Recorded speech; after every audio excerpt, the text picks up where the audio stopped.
जय हिंद दोस्तों, आप देख रहे हैं अध्ययन केंद्र। इस वीडियो के माध्यम से अभी हम पढ़ रहे हैं लुसेंट ऑब्जेक्टिव का बुक, न्यू एडिशन का ये, जिसमें हमारा चल रहा है अर्थव्यवस्था, मीन्स भारतीय अर्थव्यवस्था। और हमारा जो भी लेसन चल रहा है नियोजन काल चल रहा है, और 70 तक प्रश्न मैंने कंप्लीट कर लिया था। आज का ये दूसरा वीडियो है, आज इसको कंप्लीट करेंगे। पहला प्रश्न है अपना आज का, 8वीं पंचवर्षीय योजना की अवधि क्या थी? इसका था 1992 से लेकर 97 तक। 1992 से लेकर 97 तक।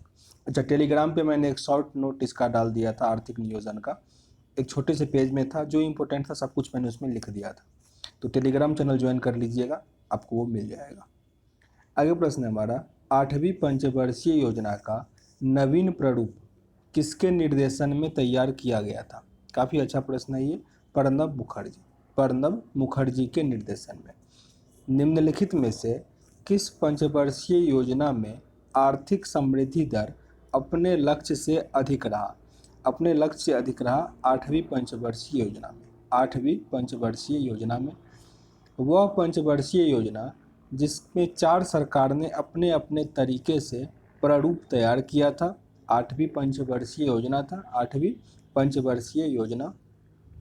9वीं पंचवर्षीय योजना की अवधि कब से कब तक थी? तो अब तक आप लोगों को याद हो गया होगा, अवधि कब से कब तक था? 97 से लेकर 2002 तक। यहाँ ऑप्शन में देखो, दो ऑप्शन तो वैसे ही छट जाता, क्योंकि जनवरी से कभी भी पंचवर्षीय योजना स्टार्ट होगा ही नहीं, अप्रैल से होगा। 1 अप्रैल से 31 मार्च तक का होता है, तो इस दोनों में ढूंढना था। फिर 97 से लेकर 2002 तक, क्योंकि इससे पहला वाला क्या था, 92 से 97 तक था। आगे है, 9वीं पंचवर्षीय योजना में किसकी प्राथमिकता दी गई थी?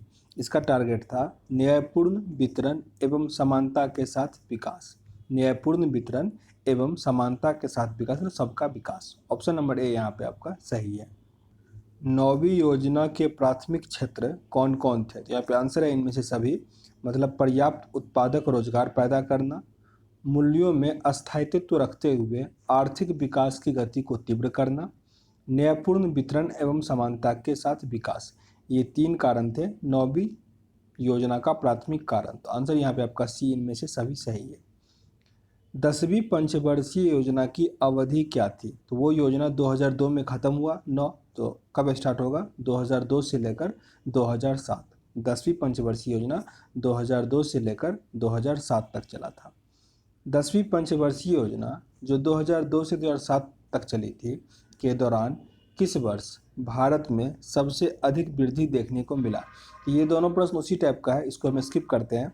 आपको ये याद रखना है कि वर्तमान में जो योजना चल रहा है उसमें कौन से वर्ष अधिक हुआ, या फिर क्वार्टरली होता है, 3 महीने का विकास दिखाया जाता है। हालांकि ये बैंक में पूछा जाएगा आप लोगों से, बैंक के मेंस पेपर में पूछा जाता है, ठीक ना? तो वो आप याद रखोगे प्रेजेंट का, ना कि पुराने योजना काल का। आगे हमारा 11वीं पंचवर्षीय योजना की अवधि निम्न में से कौन सा सही है? मतलब 11वीं पंचवर्षीय योजना के बारे में इसमें से कौन सा कथन सही है? तो आपका आंसर क्या बन जाएगा? एट फर्स्ट तो पहले देखो अप्रैल ढूंढो। यहाँ पे जनवरी है, गलत है, जनवरी है, ये भी जनवरी है। कभी भी अप्रैल से स्टार्ट होगा, और वैसे भी 2007 से लेकर 2012, तो आप ऐसे भी इसको एलिमिनेट कर सकते थे। आंसर बनेगा डी। निम्नलिखित में से कौन सी पंचवर्षीय योजना सही नहीं है? तो यहाँ पे क्या होगा? गलत, मतलब सही नहीं है, गलत होगा एक।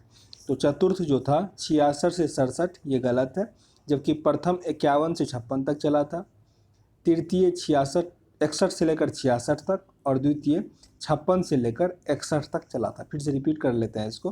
प्रथम पंचवर्षीय योजना 51 से लेकर 56 तक, द्वितीय 56 से लेकर 61 तक, और तृतीय 61 से लेकर 66 तक चला था। उसके बाद आपातकाल आया था, तो 2 वर्ष के लिए क्या हुआ था? योजना काल अवकाश हुआ था। सामुदायिक विकास कार्यक्रम का प्रारंभ किस वर्ष किया गया था? सामुदायिक विकास कार्यक्रम का प्रारंभ किस वर्ष किया गया था? 1952 में। 1952। आत्मनिर्भरता किसका मुख्य उद्देश्य था? आत्मनिर्भरता था 7वीं पंचवर्षीय योजना का। 7वीं पंचवर्षीय योजना का। किस पंचवर्षीय योजना में भारत की कृषि वृद्धि दर सर्वाधिक रही थी? कृषि में सबसे अधिक विकास कब हुआ था? चौथी पंचवर्षीय योजना में, क्योंकि उसी टाइम क्या हुआ था? हरित क्रांति आया था। 11वीं पंचवर्षीय योजना की अवधि में रोजगार के कितने नए अवसर सृजित करने का लक्ष्य निर्धारित किया गया था? 7 करोड़। 7 करोड़। 11वीं पंचवर्षीय योजना में निरूपित समावेशी विकास निम्नलिखित में से किस एक को सम्मिलित नहीं करता है? तो यहाँ पे एक क्या होगा आपका गलत होगा। ये पूंजी बाजार का सशक्तिकरण ये नहीं करता है, जबकि गरीबी में कमी लाना, रोजगार अवसरों का विस्तार करना और लिंग जेंडर गैप जो है उसको कम करना है। ये 3 पर 11वीं पंचवर्षीय योजना में ध्यान दिया गया था। भारत की पंचवर्षीय योजना के संदर्भ में औद्योगिकीकरण के ढांचे में परिवर्तन के अंतर्गत भारी उद्योग का महत्व कम करते हुए आधारित संरचनाओं पर बल देने की शुरुआत किस योजना में की गई थी? छठी योजना में, छठी पंचवर्षीय योजना में। Option number B. निम्नलिखित योजनाओं में से भारत में उच्च वृद्धि दर किस योजना में रही? सबसे अधिक वृद्धि दर किस योजना में रही? तो अभी ये प्रश्न पढ़े हुए थे 11वीं पंचवर्षीय योजना में। 11वीं पंचवर्षीय योजना में सबसे अधिक वृद्धि दर देखा गया था। और हो सकता है आगे अगर कुछ और वृद्धि होगा तो वो आपको याद करना पड़ेगा। अर्थव्यवस्था के विकास के लिए केंद्रीकृत नियोजन सर्वप्रथम कहाँ अपनाया गया था? जो एक दिमाग में प्रश्न चल रहा था कि सबसे अधिक विकास तो हुआ है 11वीं पंचवर्षीय योजना में, सबसे कम किस में हुआ था? तो तृतीय पंचवर्षीय योजना में, क्योंकि उसी टाइम अकाल आ गया था और फिर भारत पाक युद्ध था, भारत चाइना युद्ध था, उस सब टाइम में हुआ था। अर्थव्यवस्था के विकास के लिए केंद्रीयकृत नियोजन सर्वप्रथम कहाँ अपनाया गया था? ये अपनाया गया था पूर्व सोवियत संघ में। पूर्व सोवियत संघ, जिसे अब रशिया कहते हैं, यूएसएसआर। भारत में योजना अवधि की कितनी बार योजना अवकाश हुआ है? योजना अवकाश अभी तक 3 बार हुआ है, 3 बार। ऑप्शन नंबर बी सही है। भारतीय नियोजन काल में कौन सा दशक कृषि उत्पादन की दृष्टि से सर्वाधिक सफल माना जाता है? सर्वाधिक सफल कौन सा होगा? 1980 का दशक, 1980 का दशक। ऑप्शन नंबर डी यहाँ आपका सही होगा। निम्नलिखित कथनों पर विचार करना है कि इनमें से कौन सा कथन सही है। तो सारे कथन यहाँ आपके सही है। मतलब चौथी पंचवर्षीय योजना का प्रवर्तक स्थगित किया गया था तथा या और उसके स्थान पर 1966-69 के बीच वार्षिक योजनाएं चलाई गई थी। ये बिल्कुल सही है। अवकाश उस टाइम में हो गया था तो 3 वर्ष तक क्या चलाया गया था? वार्षिक योजना चलाया गया था, कोई पंचवर्षीय योजना नहीं चली थी। ये सही है, आपको याद भी रखना है।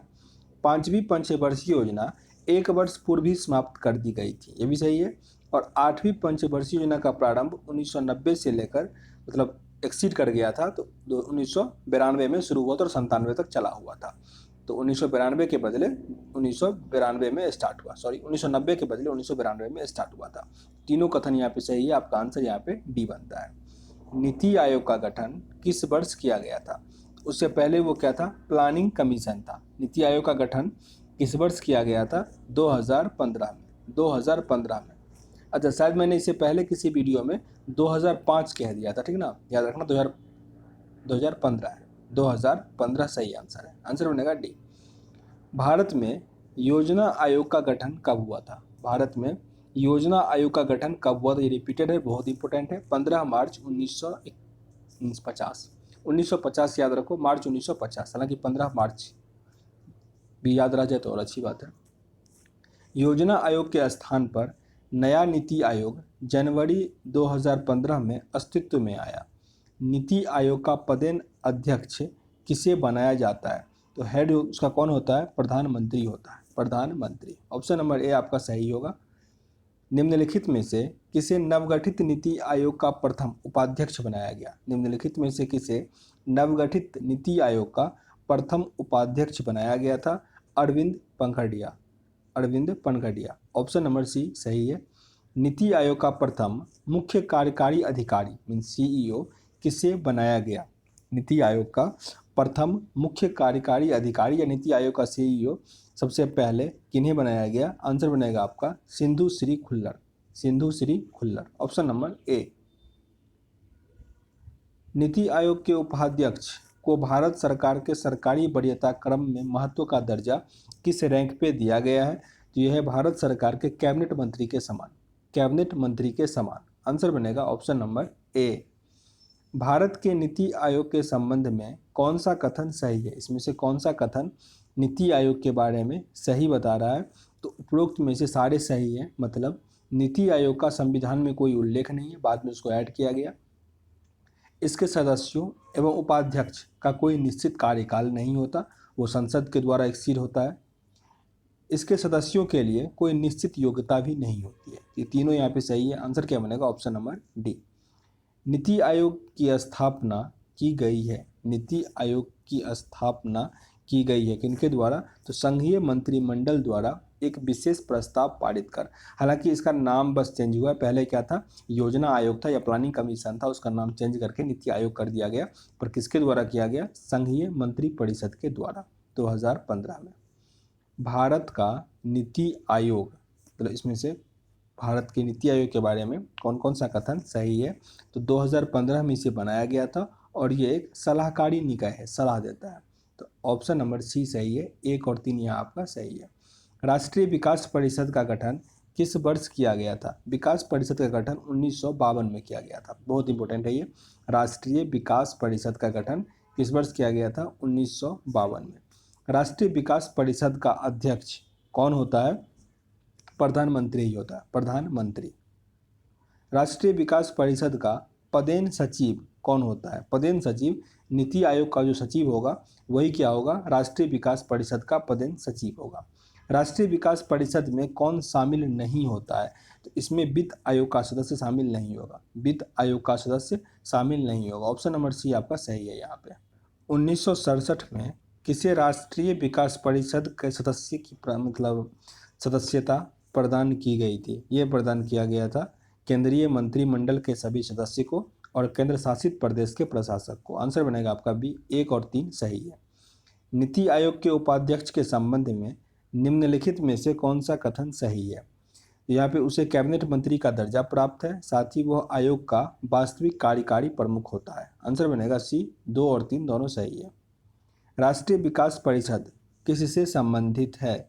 राष्ट्रीय विकास परिषद किससे संबंधित है? तो पंचवर्षीय योजना के अनुमोदन करने से। पंचवर्षीय योजना के अनुमोदन करने से। भारत में वित्त आयोग के गठन का प्रावधान संविधान के किस अनुच्छेद में वर्णित है? ये वर्णित है अनुच्छेद 280। अनुच्छेद 280।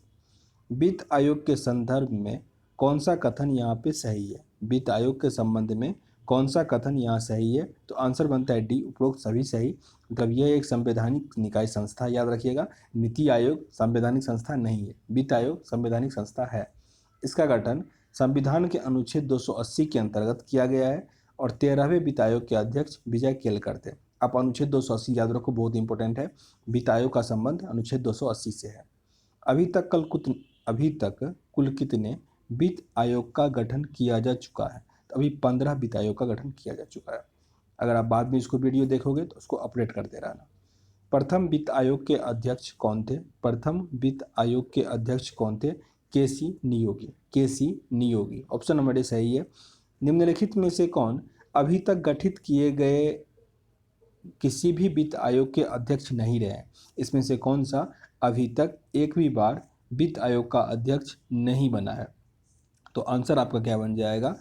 अमरीश बागची, जबकि महावीर त्यागी, ब्रह्मानंद रेड्डी और केसी पंत वित्त आयोग के अध्यक्ष रह चुके हैं। आंसर यहाँ पे आपका ए है, अमरीश बागाची, जो अभी तक किसी बार वित्त आयोग के अध्यक्ष नहीं रहे हैं। वित्त आयोग का गठन किया गया था। वित्त आयोग का गठन कितने अवधि के लिए किया गया था? 5 वर्ष की अवधि के लिए। 5 वर्ष की अवधि के लिए। 15वें वित्त आयोग के अध्यक्ष कौन है? एन.के. सिंह है। एन.के. सिंह। आगे अपना अपडेट रहिएगा इसको। अभी वर्तमान में एन.के. सिंह है। केंद्र और राज्य के बीच वित्तीय विवादों के निपटारे हेतु मुख्य एजेंसी कौन सी है?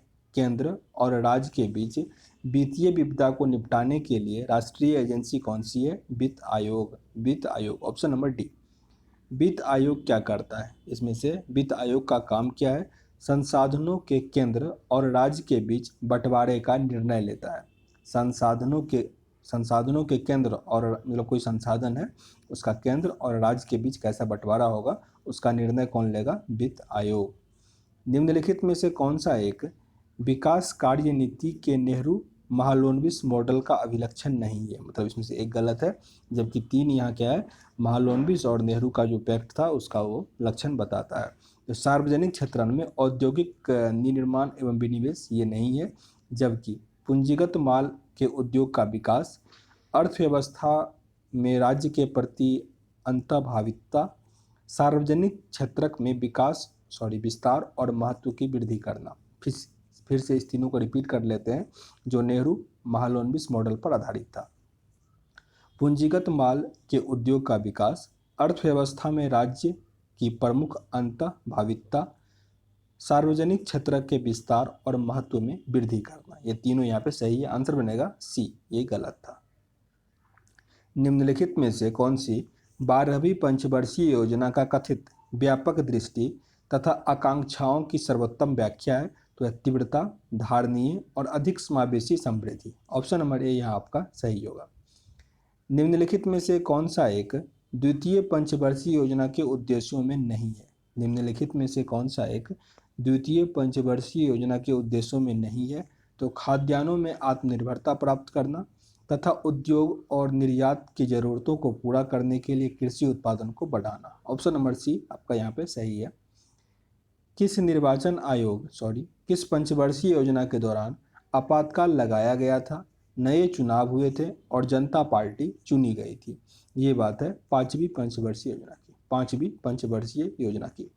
राष्ट्रीय विकास परिषद का गठन किस तिथि को हुआ था? राष्ट्रीय विकास परिषद का गठन किस तिथि को हुआ था? 6 अगस्त 1952। 6 अगस्त 1952।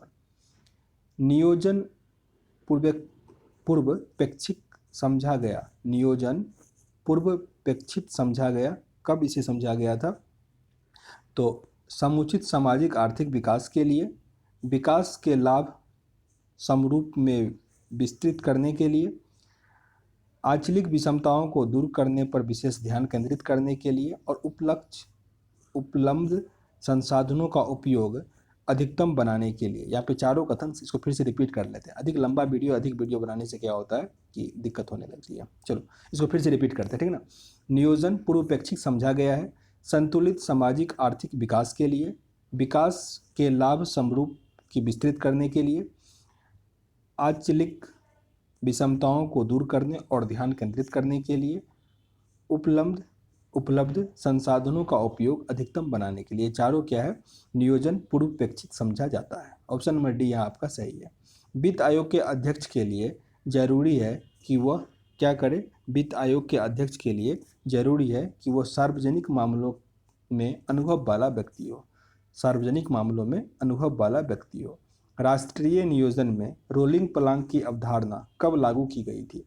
राष्ट्रीय नियोजन में रोलिंग प्लान की अवधारणा कब लागू की गई थी? ये किया गया था जनता सरकार के द्वारा, बीजेपी के द्वारा। भारत में योजना अवकाश की अवधि कब से कब तक थी? तो 3 वर्ष के लिए था, 66 से लेकर 69 तक। 66 से लेकर 69 तक। ऑप्शन नंबर बी आपका सही है। 11वीं पंचवर्षीय योजना का उद्देश्य क्या था? 11वीं पंचवर्षीय योजना का उद्देश्य समाविष्ट आर्थिक वृद्धि। समाविष्ट आर्थिक वृद्धि। किस पंचवर्षीय योजना के अंतर्गत समाज के समाजवादी ढांचे की स्थापना का संकल्प लिया गया था? समाजवादी ढांचे की स्थापना का संकल्प किस पंचवर्षीय योजना में लिया गया था? द्वितीय पंचवर्षीय योजना में। द्वितीय पंचवर्षीय योजना में। निम्नलिखित पंचवर्षीय योजना में कौन सी योजना अनावृष्टि और 2 युद्धों के कारण प्रभावित हुआ था? इसका जिक्र मैंने अभी किया था, तीसरी पंचवर्षीय योजना। ऑप्शन नंबर बी आपका यहाँ पे सही है। 20 सूत्रीय आर्थिक कार्यक्रम प्रथम बार किस वर्ष प्रारंभ किया गया? 1975 में। 20 सूत्रीय आर्थिक कार्यक्रम प्रथम बार किस वर्ष स्टार्ट किया गया था? तो 1975 में। किस पंचवर्षीय योजना में भारी उद्योग को प्राथमिकता दिया गया था? दूसरी पे समतावादी और भारी उद्योग दोनों पे फोकस किया गया था। नीति आयोग के विषय में निम्नलिखित में से कौन सा एक सही नहीं है? मतलब एक यहाँ पे गलत है, मतलब इसका एक पूर्णकालीन अध्यक्ष होता है, ये गलत है। जबकि इसका गठन योजना आयोग के स्थान पर किया गया था। इसका गठन जनवरी 2015 में किया गया था, 26 जनवरी को, ठीक ना। कहीं 1 जनवरी भी लिखा रहता है, आप याद रखो जनवरी 2015 को। यह सहकारी संघवाद के सिद्धांत पर आधारित है। यह सहकारी संघवाद के सिद्धांत पर आधारित है और साथ ही ये संवैधानिक नहीं है। तो ये चारों आप इसके बारे में याद रखोगे। यहाँ पे आंसर क्या था? पूर्णकालीन अध्यक्ष होता है, ये गलत है। बी का सही आंसर होता है यहाँ पे।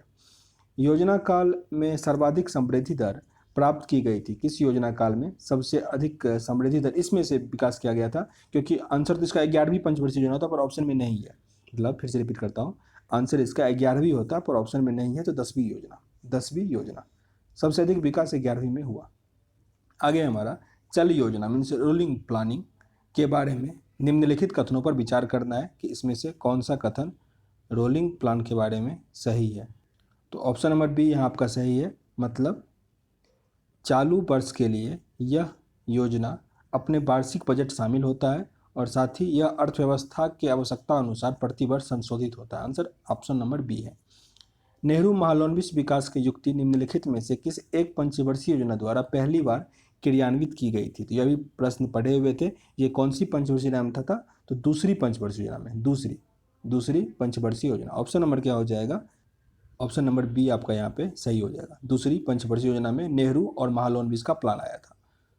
निम्नलिखित में से कौन सी जोड़ी सही नहीं है? मतलब यहाँ पे एक आपका गलत होगा और 3 क्या है? सही है।